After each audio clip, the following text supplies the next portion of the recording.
Moi, par contre, il y a un joueur à Monaco dont on parle très très peu, et quand il est à ce niveau-là, c'est l'un des meilleurs milieux de terrain de Ligue 1, c'est Camara. Ah, mon Camara, je l'ai trouvé monstrueux. C'est lui qui, à chaque fois, annihilé Greenwood à la dernière minute. Il met le but hors jeu refusé. Regardez bien le but hors jeu refusé qu'il met. L'exécution technique. C'est un très beau geste.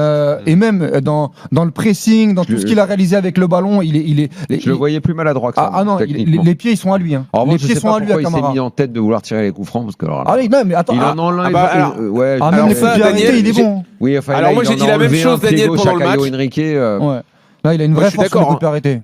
Bah alors oui, c'est ce qu'on m'a dit. Mais alors là, franchement, entre Galatasaray et ce soir, moi je trouve qu'ils sont pas bien tirés. Et parce qu'on l'a vu une fois, tu vois, c'est bon quoi. L'année dernière, il était très très fort dans cet exercice en tout cas. Surtout dans cette équipe où il y a autant de pieds, tu vois. Je me dis qu'il y en a d'autres qui peuvent les tirer. Ouais. Hier, la saison dernière, me signale Najib, notre producteur du soir, il était deuxième meilleur passeur. Oui, non, mais il a vraiment une force, mais ce soir, il n'a pas été. Mais par contre, dans le cœur du jeu, il est très très important. Et quand tu retrouves Zakaria Kamara, c'est pas la même équipe. Bonjour et bienvenue à toutes et à tous. Aujourd'hui, on va se pencher sur le cas d'un joueur qui fascine, qui interroge, un joueur dont on a l'impression parfois que le grand public n'a pas encore vraiment pris la mesure. Je parle de Lamine Camara. Oui, et pour en parler, on a une base solide. On s'appuie sur des extraits d'une discussion de l'analyste Walid Cherchour, et il y va pas de main morte. Ah non, il lâche une petite bombe, on peut le dire. Je cite. Quand il est comme ça, c'est un des meilleurs milieux de terrain de Ligue 1. Voilà, la phrase est posée. Et c'est le genre de phrase qui fait tendre l'oreille immédiatement. Dans un championnat comme la Ligue 1, avec les talents qu'il y a à ce poste, dire ça, c'est une affirmation, extrêmement forte. C'est exactement ça. Et c'est un peu la mission qu'on se donne aujourd'hui. Allez voir ce qu'il y a derrière. C'est pas juste un compliment, c'est presque une thèse. Qu'est-ce qui, dans son jeu, pousse un observateur aussi aguerri à le placer si haut ? C'est un défi passionnant. Parce que pour être l'un des meilleurs, il faut bien plus que du talent, quoi. Il faut de la consistance, de l'intelligence, un impact qu'on voit, et surtout, un impact qu'on ne voit pas forcément. Donc on va devoir un peu jouer les détectives pour voir si l'affirmation tient la route. Alors, commençons par le premier mot. Et c'est pas le plus subtil. Pour décrire une de ses performances, Asher Ochour utilise le mot monstrueux. Dans le foot, ce mot-là, il a un poids particulier, non ? C'est pas juste dire qu'il a été très bon. Ah non, carrément pas. Le mot monstrueux, dans le jargon du foot, c'est une déclaration de domination, en fait. C'est ça. Ça évoque une performance qui sort des standards, presque. C'est un joueur qui a l'air d'avoir, 3 poumons, des jambes en plus et une sorte de champ magnétique autour de lui. C'est l'omniprésence ? Voilà, c'est l'omniprésence. C'est l'idée qu'un seul homme a fait le travail de 2, voire de 3 joueurs sur le terrain, à la fois dans la destruction et la construction. Et pour que ce soit pas juste une impression, la source donne un exemple très, très concret. Il aurait, je cite, annulé Greenwood à la dernière minute à plusieurs reprises. Ah, l'exemple de Greenwood. Voilà, pour ceux qui suivent un peu, neutraliser un joueur comme ça, c'est pas rien. C'est une autre paire de manches. C'est une mission quasi impossible pour beaucoup. C'est là que ça devient fascinant, parce que annuler un attaquant de ce calibre, ça va bien au-delà du simple duel à l'épaule. Vous voyez ? Bien sûr. Greenwood, il est imprévisible, il est rapide, il est bon des 2 pieds. Donc pour le neutraliser, ça veut dire que Kamara a dû faire preuve d'une intelligence tactique supérieure. Il a dû anticiper, lire le jeu avant les autres, sentir où le ballon allait arriver. C'est un travail cérébral, en fait. Exactement. C'est du harcèlement constant, mais c'est surtout un travail d'anticipation. C'est de l'essai tactique qui lui impose, pas juste du combat physique. Donc quand on parle de performance monstrueuse, on parle d'une dimension physique, bien sûr, mais surtout d'une dimension cérébrale.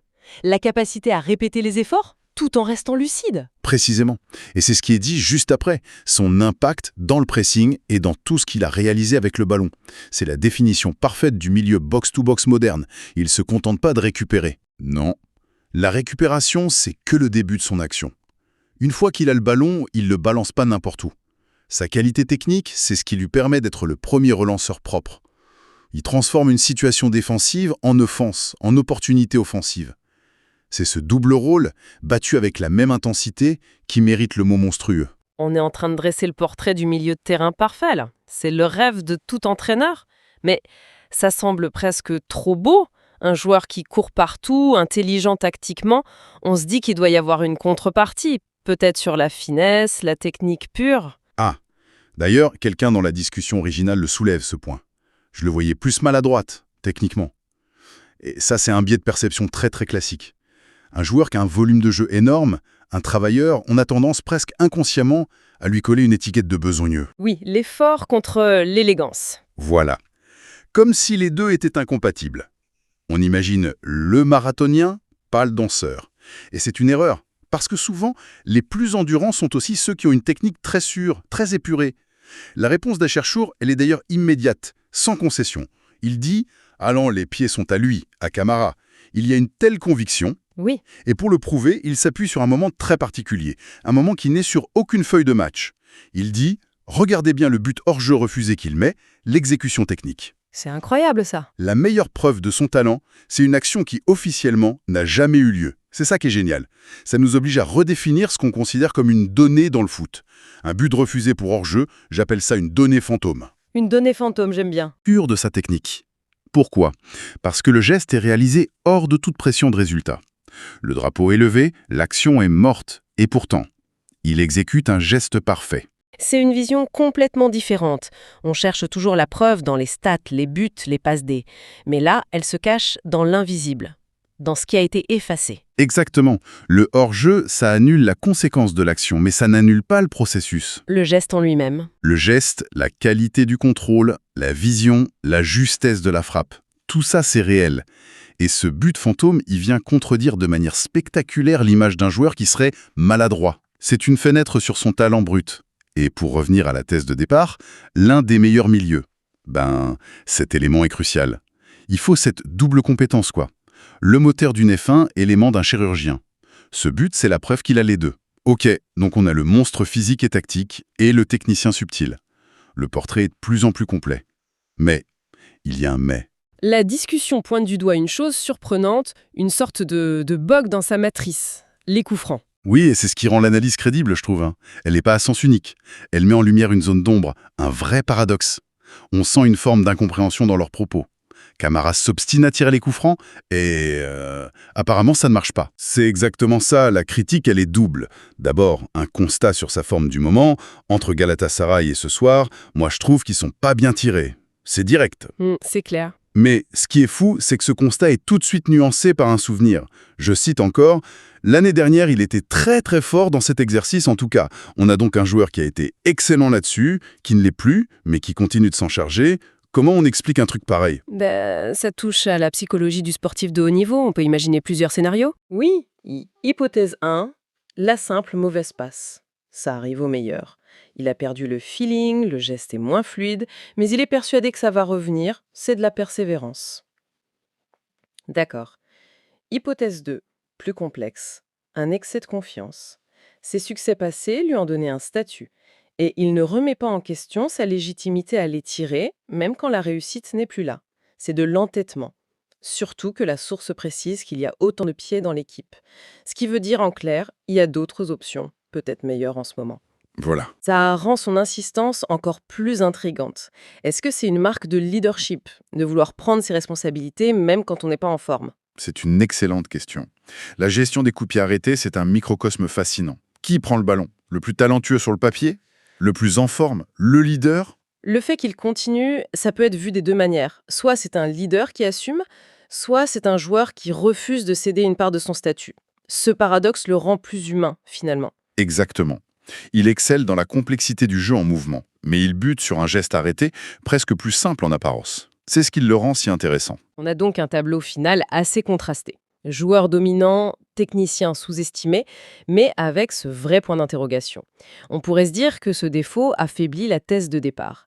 Mais c'est là qu'arrive une dernière information, une stat balancée par le producteur de l'émission.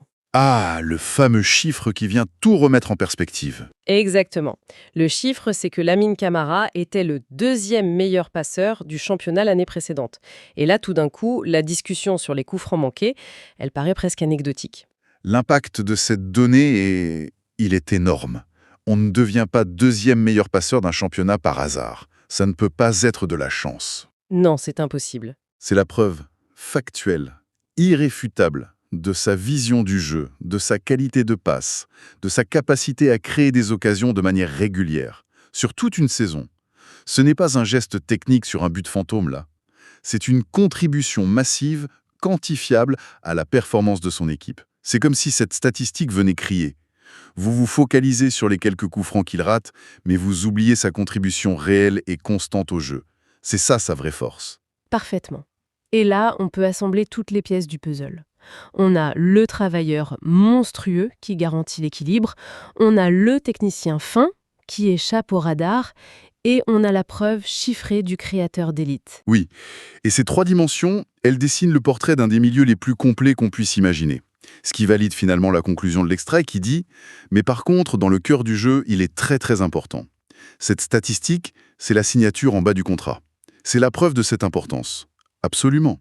Elle démontre que malgré le bémol sur les coups francs, son influence dans le cœur du jeu est capitale. Elle est défensive par son volume, technique par sa justesse et offensive par sa créativité.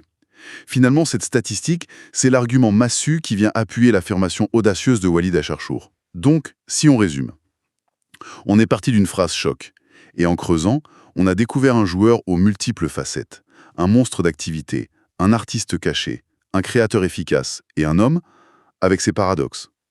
Pour en revenir à la question de départ, est-il l'un des meilleurs milieux de Ligue 1 ? Après cette exploration, on comprend en tout cas que les arguments pour le placer dans ce Gotha sont vraiment solides. Je crois que le cas de Camara, il illustre parfaitement un concept clé du foot moderne. La valeur totale d'un joueur est bien supérieure à la somme de ses actions les plus visibles. C'est une bonne formule. Son influence est diffuse, elle est dans le lien, dans l'équilibre qu'il procure. Ce n'est pas le joueur qui va faire le résumé de 5 minutes du match tous les week-ends. Et c'est sans doute pour ça, comme le dit la source, qu'on parle très très peu de lui.